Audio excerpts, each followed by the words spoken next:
Hello and welcome to Cast 5 and 4. I'm Gridaris, and with me I have Nova Knife. Say hi, Nova Knife. Hello, Nova Knife. Now, today we've got some cool stuff. Unfortunately, unlike what we said in the last cast, we weren't able to get CCP on for this episode because they were working super hard and super long hours, and I have a feeling there may be some chains involved, keeping them at their desks, working long nights. So hopefully that goes well for them and they get some really cool stuff out for us very soon.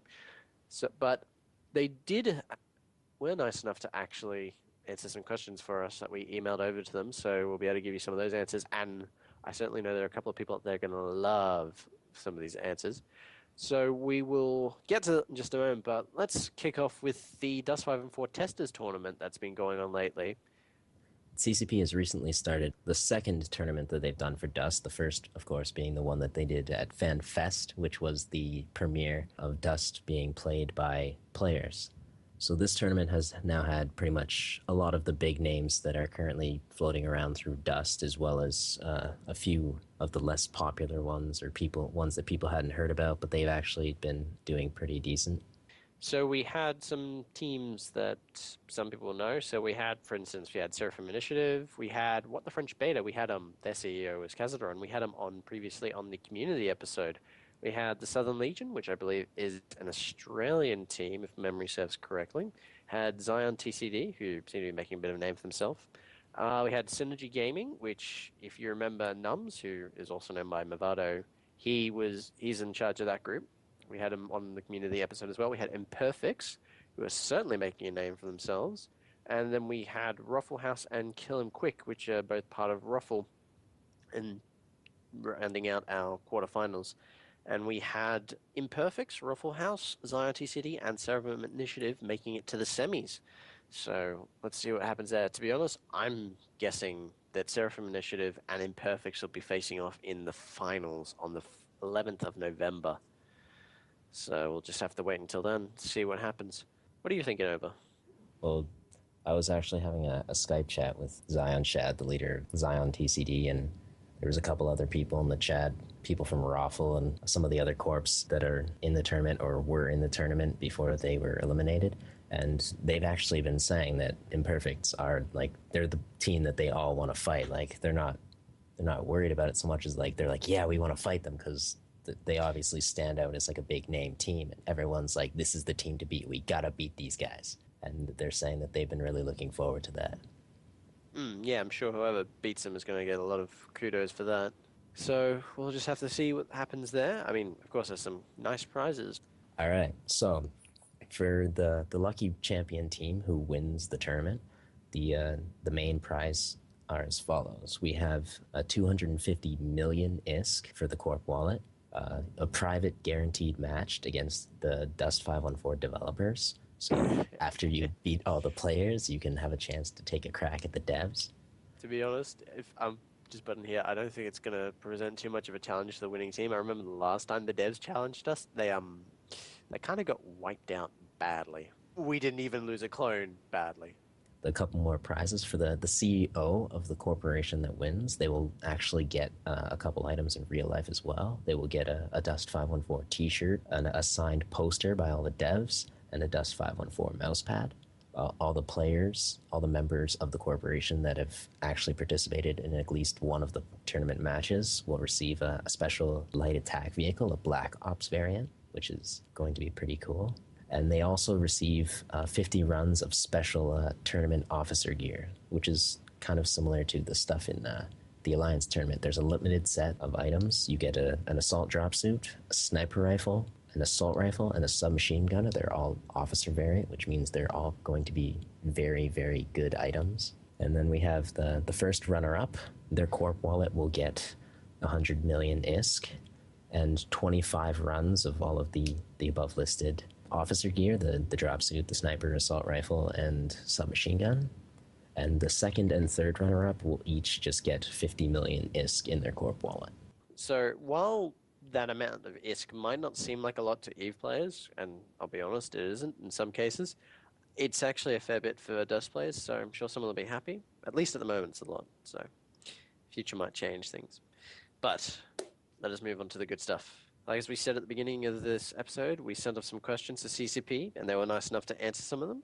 Specifically, had CCP Wolfman, who some of you may have seen around on the forums or in IRC. He's very good with game design, and he likes to tell us how he is fixing things. And we love it when he tells us how he is fixing things, usually. So we sent away some questions. We got some answers. So the first one we asked about was about the Crusader suits that we saw on Buckingham a little while ago. Now, they were nice enough to tell us what they were for, and as it turns out, they're basically squad ganglinks, like you'd have an Eve. Yeah, definitely. They're trying to make these suits have a type of area of effect buffs or debuffs that are going to obviously make your life easier or harder for your enemy, and kind of reward people for running around in tight knit groups as squads working together.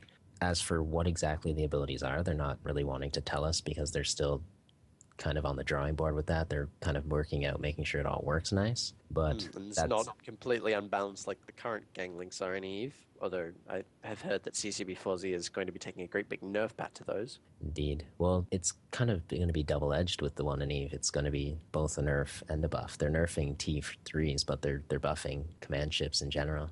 Well, that's a good thing, but we are here for DOS, not Eve, even though they're the same thing, but that's another story. All right. On to the next thing. We also saw on Buckingham the pilot drop suits, and they were also kind enough to give us a little bit of information about those, namely that and this is what we suspected, they boost vehicle functionality and improve module efficiency. But they also said there's something else another ability they've got for them. It's very cool. It's planned, but they're not going to tell us yet because it's still on the drawing board, and they're not quite ready to tell us what it's all about. So I'm looking forward to that. I'm sure anybody that likes to drive a tank or a dropship or an LAV even around is going to be very happy to see those. Indeed. So we asked them about the new suits, and that's pretty much what they told us. We also asked them about the horde mode, the survival mode with rogue drones. If you recall, and if you follow our stuff on dust514.org, we posted the results of a live Q&A, and in one, CCP Jan said that they weren't really content with making it just a stock horde mode. They wanted to make it something a little more special, a little more interesting and fun. So we kind of tried to ask them what that would be. They are very secretive. It's like, oh, we've got all these cool things, but we're not going to tell you. Yeah. Because they just like to keep us on the edge. It's very cruel, but when we see them, it's usually like, oh, you guys are amazing. Thank you very much. So we'll just have to keep waiting. And to be honest, I can't blame them. And I'm also very happy that they've specifically stated that they're really trying to go for something different, because if you look at horde mode across FPS games these days, and even in non-FPS games, like if you look in Dawn of War 2, they've got survival mode there.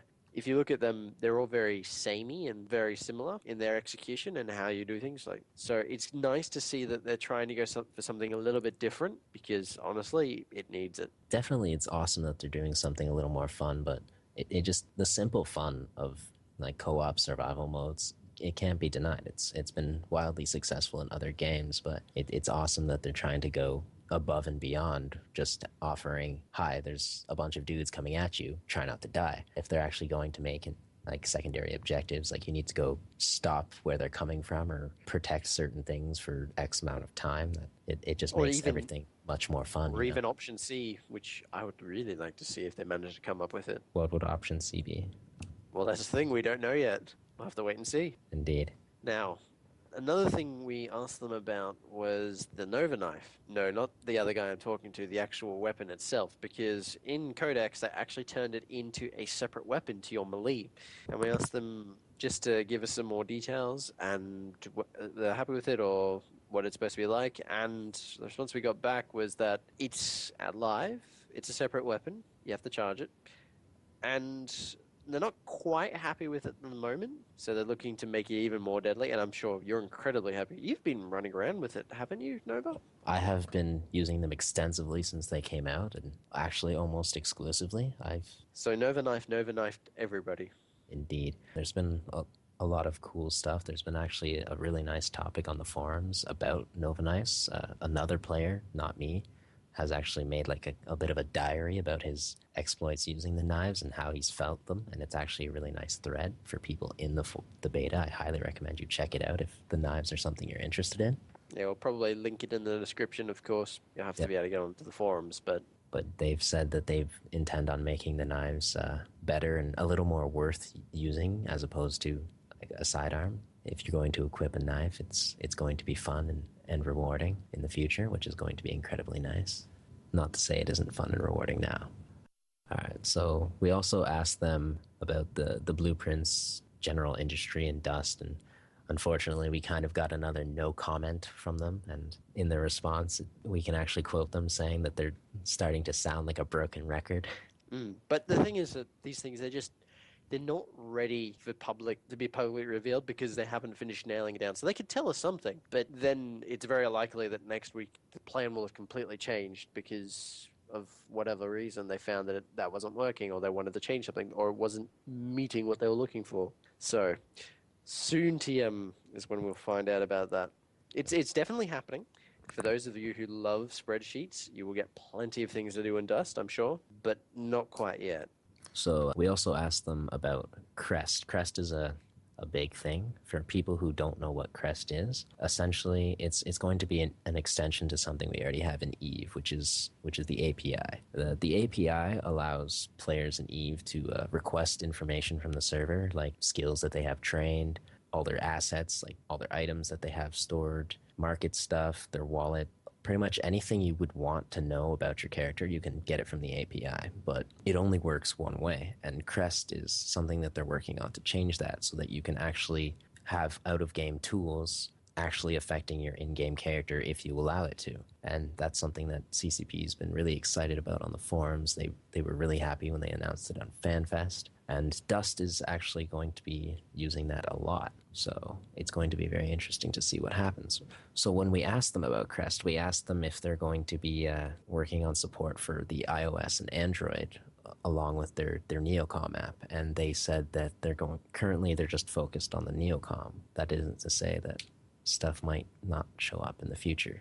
Personally, though, I think that they're kind of going to be using the Neocom app for the PS Vita. And if you don't have a PS Vita for the Neocom, getting one might be a good idea. But yeah, I think they're going to be using the Neocom as kind of like their dry run for all of this. And if they find a lot of success with the Neocom and it works really well with how the game works and everything connects nicely and there's not a lot of problems, I think that's going to be something they use as a basis for allowing iOS or Android to gain access to Crest. And that's my speculation on it. Well, I honestly don't think they'll actually develop one in the end anyway, because, and this is just what I think, and based on previous experience, in the past, the community has been able to create all sorts of amazing things to fill in where CCP hasn't yet done something. So, a good example of this is Eve Fitting Tool, or EFT, for any Eve players out there. This is an amazing program which basically allows you to simulate ship fits and put all sorts of different skills into the mix and lots of things like that. And it's completely built by a player in the community. Not, CCP is not involved at all. And it uses the API. I honestly think that what will happen is once Crest is released, somebody will use it to develop an app for Android and iOS for Eve, just like EveMon. Thing is, the app might be so good they won't need to actually develop one themselves because, well, why would you need to? There's already a really good one. So that's what I think. I mean, it doesn't completely eliminate the possibility of them doing so, but they don't necessarily have to if everything goes right. And I'll be honest, it's probably a bit harder for somebody who's not an actual game company to develop something for the PS Vita. So that's probably why they're also tackling that. Yeah.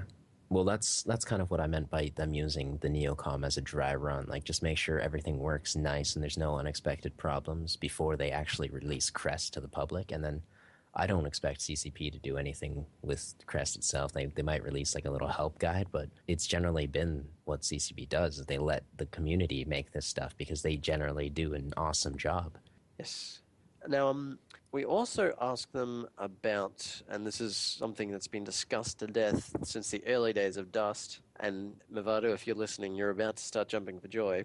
We asked them about a training mode for Dust, and the answer we got back was yes, and it's basically a place where players can test weapons, vehicles, modules, fits, etc. They didn't give more details than that, but I think it's safe to say that it's going to be like a sandbox where you can test out stuff without the possibility of losing your 2 million ISK tank because, well, you were training and somebody forgot to stop shooting when you got into low armor. Yeah, I was also tuning into Podside, which is essentially the live version of what we do on Cast 514. 2 nights ago, they had Commander Wang on there from CCP, and he was actually talking about some of the corp stuff, and he actually asked them about something related to this. He asked them like how people would feel about the test stuff and how they would what they would want from like a corp mode, and they were actually bringing up the topic of cool, like a corporation hangar or like an armory, something that they could use but as a corporation vault kind of deal where everyone in the corporation can contribute or use items from because someone might have like a really expensive dropship that they can't fly, but their buddy in their corp might want to use it. So they were talking about that and making that available. And I'll include a link to the pod site, I suppose, in the description, and you guys can listen to it yourself. There's some pretty decent stuff from Commander Wang and the guys there. So Now, we also asked them about the fully customizable controls for DualShock 3, keyboard and mouse, and possibly even the Move. And this is something that we've been badgering them for a long time. And the answer we got back, of course, was yes, we'd love to do this eventually. But until we get that done, we're going to just keep throwing more and more profiles at you that you can pick from. So hopefully, most of those profiles will cover everybody. And for those few people who want to really go to the next level, especially if you've got a keyboard, because you've got a lot of keys, let's face it. You'll be able to eventually customize those so that if you're one of those crazy people who don't use WASD, you'll be able to use something like ESDF, or I think some people use SZXC. I don't know. Some people are really weird and use all sorts of weird and wonderful key combinations. yeah, speaking of weird key combinations, I actually knew a guy for the PlayStation. I don't remember what game it was for, but when I was playing with him, he actually had click the left stick. Like the left stick, when you click it down, that was shoot. What? I Yeah, would do. What? yes. It You, was incredibly bizarre, but he was somehow really good with it. how do you possibly make clicking the thumbstick, which I believe is actually L3, how can you possibly use that without throwing? No, I'm sorry. I can't believe you can do that. It's weird. It really messes up movement, and it's really hard to like strafe in games like that. But it's he was actually really good with it. I can't explain it. I couldn't do it. I tried it. I couldn't do it. Actually, it'd make a lot more sense for him to use that if were you playing a game where you had a single player game where you were hot swapping the driver's seat every time you died or something? Uh, no, I honestly don't No. remember what game it was. This was like 3 or 4 years ago. If it had been the case that that was what was happening, and somebody's probably already guessed what I'm about to say, with those type of controls, you would have died quite quickly, which meant that the controller would have swapped back to him a lot more, which means he'd get more time to play. It's a big conspiracy to play as much as he can. Indeed. Well, that's kind of a smart tactic if you're playing like a local game with like only one player can play at a time, and you're just passing the controller. Just change the control so everyone else kind of derps. Yeah, but you don't need to do that when you're playing with Nova anyway, because they're just by default. All right. So back to the topic of the questions. We actually asked them one more question that we kind of were expecting to get another no comment with, because it's something we've been getting no comment for well almost a year and a half, 2 years now, I think. And this was about the war barge. We asked them for more information about the war barge and if we'd see a dev blog about it. And they actually said that they're not really focused on the war barge right now because they're more focused on like the stuff on the ground. But we are actually going to be getting more information about this during the next release. So next build, we might be getting something that has information on the war barge in game, or just something in general might become more available. They might actually be throwing us a dev blog, which would be nice, but who knows? But the important thing is that instead of a no comment, we'll get a comment soon. Yes. Now, I don't know what happened with you, Nova, but I've actually got another question here has an answer to it. This one in particular, I know this is another thing that people have been badgering CCP about for a while, and it's weapon customization. Basically, they've said we want to do it in the future. We've got some technical stuff in place that would possibly allow us to, well, and some visual stuff that would allow us to do so. But since they had that design stuff put in, lots of things have changed, but it's definitely something they'd like to do in the future. So it's a matter of not if, but when. Yeah, they did say in their answer that they've actually designed all of the current weapon stuff with customization in mind. So if you look on the guns, you can see stuff like rails and other stuff and room for underslung attachments and whatnot. But so it's all there. But right now, what they're doing is they're just kind of replanning how everything's going to work because they don't really want to get stuff like the underslung grenade launcher in Battlefield, where dudes could just sit there on an ammo box and launch artillery forever that just insta killed everyone. So yeah, that's it. That's it for the questions. So hopefully there's some things answered. If you have questions you want us to try and poke CCP with, especially for when we actually get them on the show, when they finally find 5 minutes with to breathe, leave them as comments. Send them to us. We would love to get your questions. Yeah, definitely. We are really trying to kidnap some CCP people. So, by all means, Yeah, questions, comments, concerns, anything you want to ask the devs, just and leave it some with us. tactics to help us get past the CCP dev ninjas that are protecting them would be great In, because unfortunately they're providing a little bit too much trouble for us. yes, if anyone can provide us with a floor plan and escape routes, that would be awesome. We do have one more thing that we can talk about here. CCP and PlayStation Universe have recently started a contest. This contest is kind of about all good things related dust, pretty much.